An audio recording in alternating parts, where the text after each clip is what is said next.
അല്ല, നമുക്കെന്തിനാണ് ഒരു പാർലമെൻറ്റ്?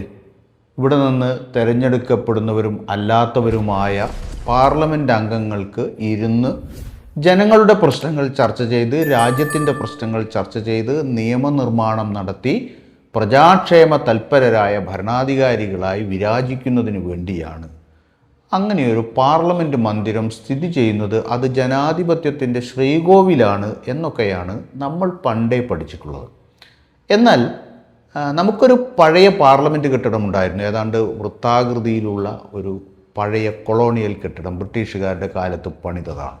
പിന്നീട് നമുക്കത് പോരെന്ന് തോന്നി, അതിൽ ഭാരതീയത പോരെന്ന് തോന്നി. അതിൽ നിന്ന് തികച്ചും വ്യത്യസ്തമായി വലിയ തുക മുടക്കി, ഏതാണ്ട് 900-ൽ പരം കോടി രൂപയുടെ എസ്റ്റിമേറ്റ് ചെയ്യുകയും ഒടുവിൽ 1200 കോടി രൂപ മുടക്കി നമ്മൾ വലിയ ഒരു കെട്ടിടം പണിതു. നേരത്തെ ഉണ്ടായിരുന്ന ഇരിപ്പിടങ്ങളെക്കാളൊക്കെ എണ്ണം വർദ്ധിപ്പിച്ചു. നേരത്തെ 788 പേർക്കാണ്, അത് ലോക്സഭയും രാജ്യസഭയും ഉൾപ്പെടെ. ഇന്നിപ്പോൾ അത് 1200-ലധികം സീറ്റുകളിലേക്ക് വർദ്ധിക്കുന്ന തരത്തിലുള്ള, അത്രയും ആളുകൾക്ക് ഇരിക്കാവുന്ന തരത്തിലുള്ള ഒരു പാർലമെൻറ്റ് മന്ദിരം ഉണ്ടാക്കി. പണ്ട് ബ്രിട്ടീഷുകാർ ഉണ്ടാക്കുമ്പോൾ കേവലം 83 ലക്ഷമോ മറ്റോ ആണ് ചിലവഴിച്ചത് എന്നാണ് പഴയ കണക്ക്. അല്ല, ഞാൻ ആ കണക്കിൻ്റെ കാര്യമല്ല പറയുന്നത്, അന്നത്തെ പണത്തിൻ്റെ വിലയല്ല, മൂല്യമല്ല ഇന്നുള്ളത്. എന്നാലും 1200 കോടി രൂപ എൻ്റെയും നിങ്ങളുടെയും നികുതി പണം ഉപയോഗിച്ചുകൊണ്ടാണ് ഇന്ത്യയിലെ ജനാധിപത്യത്തിൻ്റെ ശ്രീകോവിലായിട്ടുള്ള പാർലമെൻറ്റ് മന്ദിരം നമ്മൾ 2023-ൽ ഉദ്ഘാടനം ചെയ്തത്. ഇപ്പോൾ നമ്മൾ സംസാരിക്കുമ്പം പാർലമെൻറ്റിൽ ഒരു സമ്മേളനം നടക്കുകയാണ്, മൺസൂൺ സമ്മേളനം. കഴിഞ്ഞ 21-ാം തീയതി ആരംഭിച്ചതാണ്. ഇന്നിപ്പോൾ 4-ാം തീയതിയാണ് നമ്മൾ സംസാരിക്കുന്നത്. ഏതാണ്ട് 10-15 ദിവസം കഴിഞ്ഞിരിക്കുന്നു. ഈ 10-15 ദിവസങ്ങൾക്കിടയിൽ പ്രക്ഷുബ്ധമായ സഭ മാത്രമാണ് നമ്മൾ മാധ്യമങ്ങളിലൊക്കെ വായിക്കുന്നത്. സഭയിൽ ഒരു നിയമനിർമ്മാണവും നടക്കുന്നില്ല, ഒരു ചർച്ചയും നടക്കുന്നില്ല, ബഹളം മാത്രമാണ്, അവിടുത്തെ പാർലമെൻ്ററി നടപടിക്രമങ്ങളൊക്കെ തടസ്സപ്പെടുകയാണ് എന്നൊക്കെ തരത്തിലുള്ള വാർത്തകളാണ് നമ്മൾ നിരന്തരമായി കേട്ടുകൊണ്ടിരിക്കുന്നത്. അവിടെയും നമ്മുടെ നികുതിപ്പണം ചെലവഴിക്കുകയാണ്. ഓരോ ദിവസം പാർലമെൻറ്റ് കൂടുമ്പോഴും വലിയ തോതിലുള്ള പണച്ചെലവാണ് നമ്മുടെ നികുതി പണത്തിൽ നിന്ന് എടുത്ത് ചെലവഴിച്ചുകൊണ്ടിരിക്കുന്നത്. അവിടെ പാർലമെൻറ്റ് ബിസിനസ് നടക്കുന്നില്ല. എന്താ ബഹളത്തിന് കാരണം? മറ്റൊന്നുമല്ല, ഇന്ത്യയുടെ പ്രധാനമന്ത്രിയെയും ഇന്ത്യയുടെ ആഭ്യന്തരമന്ത്രിയെയും ഒന്ന് കാണണം എന്ന് പ്രതിപക്ഷ നിരയിലുള്ള നേതാക്കൾ ആവശ്യപ്പെടുന്നു.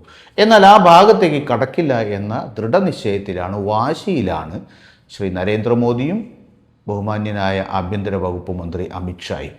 അമിത്ഷാ വരാത്തതിന് ഒരു പ്രത്യേക കാരണമുണ്ട്. കഴിഞ്ഞ ദിവസമാണല്ലോ കുട്ടികൾ ആ വലിയ കോട്ടയൊന്ന് പിടിച്ച് കുലുക്കിയത്. ഡൽഹിയിലെ ജന്തർ മന്ദറിൽ നടന്ന സമരമൊക്കെ നമ്മൾ കണ്ടതാണല്ലോ. പക്ഷേ ആ സമരത്തിന് നേരെ, തികച്ചും സമാധാനപരമായി നടന്ന സമരത്തിന് നേരെ പെല്ലറ്റ് ഗൺ ഉപയോഗിച്ചത് എന്തിന് എന്ന ചോദ്യം ഇപ്പോഴും എയറിലുണ്ട്, ഇപ്പോഴും അത് അന്തരീക്ഷത്തിലുണ്ട്. അതുപോലെ തന്നെ AK-47 തോക്ക് എന്തിനാണ്? CRPF എന്ന് പറയുന്നത് കേന്ദ്ര സേനയാണല്ലോ, കേന്ദ്ര പോലീസാണല്ലോ. എന്തുകൊണ്ടാണ് ബീഹാറിൽ AK-47 ഉപയോഗിച്ചത് എന്ന് തുടങ്ങി സമാധാനത്തോടുകൂടി സമരം ചെയ്യുന്ന, ഗാന്ധിയൻ രീതിയിൽ വളരെ ശാന്തമായി സമരം ചെയ്യുന്ന, വളരെ കൃത്യമായിട്ടുള്ള ഒരു ആവശ്യം മുന്നിൽ വെച്ച് നടത്തിയ സമരത്തെ പോലീസ് എന്തുകൊണ്ടാണ് ഇപ്രകാരം നേരിട്ടത് എന്ന ചോദ്യം പാർലമെൻറ്റിൽ രാഹുൽ ഗാന്ധി ഉയർത്തുകയുണ്ടായി. അത് ആഭ്യന്തരമന്ത്രിയുടെ അറിവോടെയാണോ? ആണെങ്കിൽ അദ്ദേഹം രാജിവെക്കണം.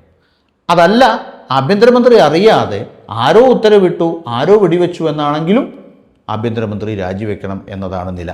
അതൊക്കെ പോകട്ടെ, രാജിവെക്കുകയോ വെക്കാതിരിക്കുകയോ എന്ന് പറയുന്നത് ധാർമ്മിക നിലവാരത്തിൽ എത്രമാത്രം ഉയർന്നു നിൽക്കുന്നുണ്ട് ഈ ഗവൺമെൻറ് എന്ന് ധർമ്മേന്ദ്ര പ്രധാൻ്റെ അത്രമാത്രം സമ്മർദ്ദം ചെലുത്തിയതിന് ശേഷം, ഇന്ത്യ മുഴുവൻ അതിനു വേണ്ടിയിട്ട് പ്രയത്നിക്കാൻ മുന്നോട്ട് വന്നതിന് ശേഷമാണ് ധർമ്മേന്ദ്ര പ്രധാൻ ഒടുവിൽ ധാർമ്മികത മുന്നിൽ വെച്ചുകൊണ്ട് രാജിവെച്ചത്.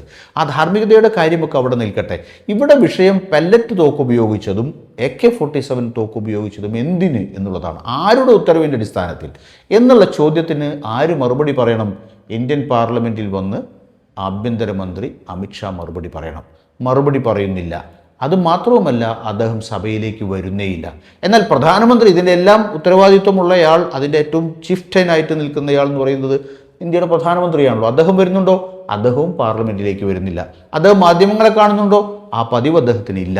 ഇപ്പോൾ പുതിയതായി പാതിരയ്ക്ക്, കുട്ടികളുടെ സമരം തുടങ്ങിയതിന് ശേഷം പാതിരയ്ക്ക് വന്ന് ഇൻസ്റ്റാഗ്രാമിൽ വന്ന് 2 മിനിറ്റ് 3 മിനിറ്റ് ദൈർഘ്യമുള്ള റീലിട്ട് പോകുന്നുണ്ട് എന്നല്ലാതെ ജനങ്ങളുമായി കമ്മ്യൂണിക്കേറ്റ് ചെയ്യുന്ന ഒരു വിഷയത്തിലും ഇന്ത്യയുടെ പ്രധാനമന്ത്രിയോ ആഭ്യന്തരമന്ത്രിയോ ഇടപെടുന്നില്ല. ഇന്ത്യൻ പാർലമെൻറ്റിൽ 788 കസേരകൾ 2 സഭകളിലായി നടക്കുന്ന ഇപ്പോഴത്തെ പാർലമെൻറ്റ് സമ്മേളനത്തിൽ എവിടെയും ഇവർ വന്ന് എന്തെങ്കിലും ചോദ്യങ്ങൾക്ക് ഉത്തരം പറയാനും ആ ഉത്തരത്തിൽ നിന്ന് പുതിയ ചോദ്യങ്ങൾ ഉണ്ടാക്കാനും അതിനും സമാധാനം കണ്ടെത്താനും ആ തരത്തിൽ ജനങ്ങളുടെ പ്രശ്നങ്ങൾക്ക് പരിഹാരമുണ്ടാക്കുന്ന നിയമനിർമ്മാണങ്ങൾ നടത്തുന്നതിനും വേണ്ടിയാണല്ലോ ഈ പാർലമെൻറ്റ് എന്ന് പറയുന്ന ഏർപ്പാട്. അവിടേക്ക് ഇവരാരും കടന്നു വരുന്നില്ല. പാർലമെൻറ്റിൻ്റെ പടിക്കെട്ടുകൾ തൊഴുതുകൊണ്ട് അവിടെ സ്ഥാപിച്ച ഭരണഘടനയെ തൊഴുതുകൊണ്ടൊക്കെയാണ് നരേന്ദ്രമോദി ഇന്ത്യൻ പാർലമെൻറ്റിലേക്ക് കടന്നു വന്നത് എന്നൊക്കെ നമ്മളിപ്പോൾ ഓർക്കുകയാണ്. പക്ഷേ ആ പാർലമെൻറ്റ് കേവലം കട്ടയും കല്ലുമായി നിൽക്കുകയാണ്. അതിന് ജീവനില്ല. അവിടെ യഥാർത്ഥത്തിൽ നടക്കേണ്ട ജനാധിപത്യ പ്രക്രിയ നടക്കുന്നില്ല, ചർച്ചകൾ നടക്കുന്നില്ല, സംവാദങ്ങൾ നടക്കുന്നില്ല, അർത്ഥവത്തായ നിയമനിർമ്മാണങ്ങൾ നടക്കുന്നില്ല. അടിച്ചേൽപ്പിക്കുന്ന ചില നിയമങ്ങളല്ലാതെ ആ രീതിയിലേക്ക് ഇന്ത്യൻ പാർലമെൻറ്റിനെ, ഇന്ത്യൻ ജനാധിപത്യ സംവിധാനത്തെ തകർത്തെറിഞ്ഞ തരത്തിലൊരു സമീപനവുമായിട്ടാണ് ഇന്ന് കേന്ദ്ര ഗവൺമെൻറ് മുന്നോട്ട് പോകുന്നത്. എന്തായാലും 31-ാം തീയതി വരെ സഭ സമ്മേളിക്കുന്നുണ്ട് മൺസൂൺ സമ്മേളനത്തിൽ.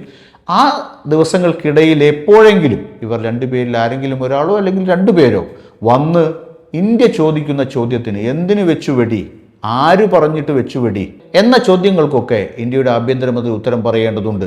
അതല്ല, താൻ അറിയാതെയാണ് അത് സംഭവിച്ചതെങ്കിൽ ഉത്തരവാദപ്പെട്ടവർക്കെതിരായി നടപടിയെടുക്കുന്നത് കൂടാതെ അങ്ങനെയൊരു അനിഷ്ട സംഭവം നടന്നതിൻ്റെ ധാർമ്മികമായ ഉത്തരവാദിത്വം ഏറ്റെടുത്ത് ആഭ്യന്തരമന്ത്രി പടിയിറങ്ങി പോകേണ്ടതുണ്ട്.